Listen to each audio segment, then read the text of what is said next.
Everybody, it's Steph from the Hot Moving Podcast. So, Steve Kerr is stepping down from coaching Team USA, right?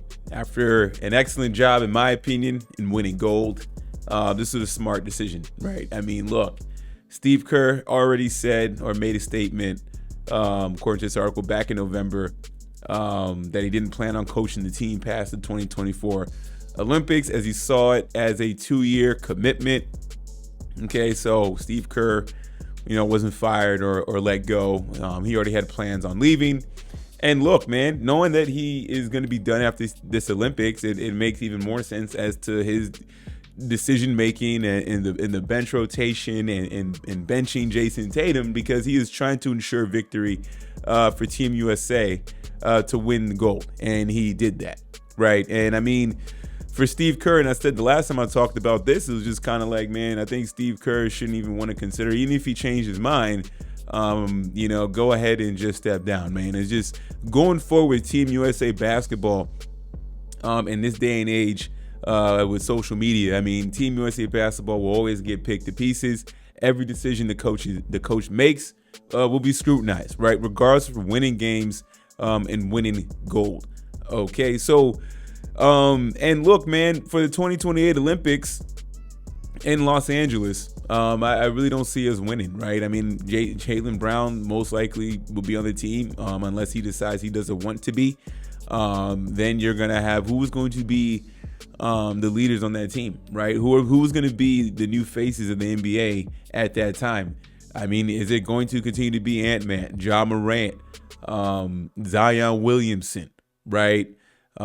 People talk about this other new kid, I forgot his name, that 17-year-old kid being on the squad as well. Will we have enough firepower, right, going forward? But for Steve Kerr, I mean, look, this was smart for him to, ride this one out on the backs of, LeBron James, Steph Curry, and Kevin Durant, right? I mean, because this had been the last golden age team of Team USA basketball in its Olympic dominance. As I said before, the margins were very thin in the Olympics, right? Despite dominating group play in Brazil, things got very hairy with Serbia. And then finally, in the gold medal game against France, even though we would control most of that game, things were starting to get out of control without the heroics of an all-time marksman in Steph Curry, right? For us to seal victory and get that goal. So now the talk is about who should be the next coach, right? Ty Lue and Erik Spoelstra's name are floating around. They were on the staff, as you can see in this Olympics, and I think that Erik Spoelstra should be the front runner, right? Now, look, Erik Spoelstra is a no-nonsense guy. Okay, Erik Spoelstra, what he's done in Miami, I know people get on him that he's only won with LeBron James, and that is true in terms of championships. But he has been to 2 NBA finals. He has been back to an NBA final, a couple NBA finals without LeBron James. Okay, one in 2020, the bubble season, facing LeBron James, right? And then in 2023 against the Denver Nuggets. Okay, so I think Erik Spoelstra is a great coach. I think he is the best coach in basketball, and I believe that, but again, no nonsense. So, look, Erik Spoelstra is going to pick the team or assist in picking the team with Grant Hill, if Grant Hill is still the acting director of Team USA basketball, okay? And Erik Spoelstra is not going to care about feelings. So people can say what they want about Steve Kerr and the lineups and stuff like that. I mean, what makes you think that Erik Spoelstra is going to be any different or be, is he going to be softer?